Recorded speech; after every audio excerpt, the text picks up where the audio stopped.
So human trafficking can be a domestic or an international crime. There's a difference between, a lot of people, a misconception is it includes smuggling. So there is a difference between human trafficking and human smuggling. Trafficked persons do not consent to being trafficked. So smuggled persons do consent. It is a business transaction where it crosses international borders. And trafficked people, includes domestic servitude, organ trafficking, or sexual exploitation. And today, what I'm going to focus on is sexual exploitation, because that is what is quite prominent here in Saskatchewan. Traffickers profit through the exploitation of the labor or services of that person, of the trafficked person. The trafficking, the recruitment and transportation or harboring a person for the purposes of exploitation. They use threats, coercion, deception, or fraud. So they will lie to that person, make them think that this is what they're supposed to be doing. So some of the indicators of human trafficking or sex exploitation are a change in attitude or behavior. If you know that person, mood swings, secretive, very withdrawn from family, lying about where they are, what they have been doing.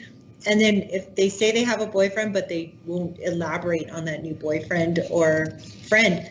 I should also add that a lot of our traffickers are not men, they are women. So it could be a new female friend that they're hanging out with, but they don't really want to tell you much about. They stay out late or all night, ignore the rules at home. So if they have a curfew, they're just ignoring that curfew. And they tend to hang out with older people, wear more provocative clothing than you've ever seen them before.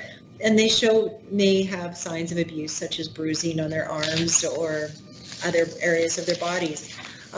The girls are bought gifts by their trafficker as part of the luring, the grooming. So they have new clothing. You've told them no, they can't have, or they don't have the money or the means to buy something like that for themselves.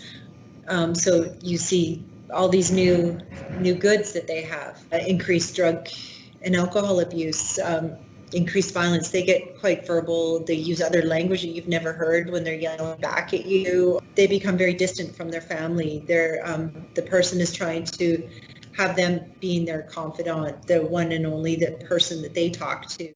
When you ask the questions, they give rehearsed answers to questions. So as a police officer, if I pulled this girl over and started speaking to her, she'll give me answers to questions that don't make sense. So they're rehearsed answers. And if often, as an investigator, if I pull somebody over again, they'll have somebody in the car that speaks for them. They'll be unaware of their local surroundings. A lot of times they'll have improper luggage, funds, or clothing for a trip that they say they're on, and they won't have any ID or travel documents. And most times they're either accompanied by their trafficker or somebody that the trafficker trusts to move those girls. A victim may be trafficked by a family member. We've seen that. An intimate partner, such as a husband, drug dealers, pimps or traffickers, and organized crime or gangs. Victims tend to be women and young girls. Where do they look for these girls? Online, schools, malls, parks, any teen hangouts, youth shelters. They will look in any of those places. But we're seeing a lot of our recruiting into trafficking over the internet. They look for these vulnerabilities in these girls. They'll friend them. They'll pose as 14-year-old girls or boys, young boys, and they will act like their friend and say, hey, I'll show you a picture if you show me a picture. And that's how extortion starts. But it's also how trafficking starts. They'll start the grooming process, the luring.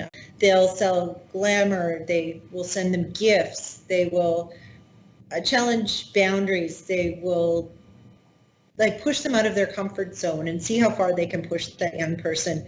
They'll introduce them to drugs, alcohol, if they ever do meet in person. And they'll start breaking down the barriers.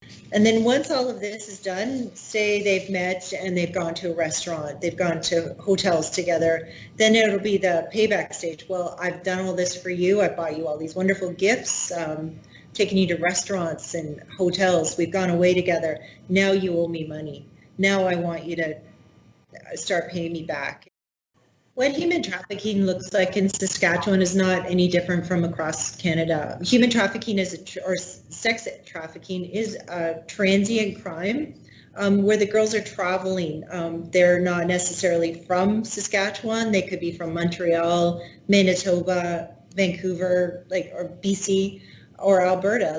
The girls are moving all the time. We have gotten files from all over. I get calls from RCMP members that are needing assistance with files. They're seeing certain indicators and they're not sure. This girl's not from here. That's a rental vehicle they're in. She's with a guy that she's constantly fighting with. They see some of the indicators there and they'll call either myself or Regina Vice or Saskatoon Vice for some assistance on that file. Why isn't underreported? Exploitation is out of the public eye. It's in hotel rooms, it's in apartments, it's in a house. The girls aren't on the street anymore being exploited. For police officers, these crimes are very challenging to investigate because the victims don't identify as victims. They don't come forward asking for assistance. It's just, there's a multitude of reasons why they are very challenging to investigate. And being that they're challenging to investigate, that makes them challenging to prosecute. So once we get the statement from that girl, they'll go to court, but then we lose that victim because she's terrified and she won't come forward to provide her statement in court.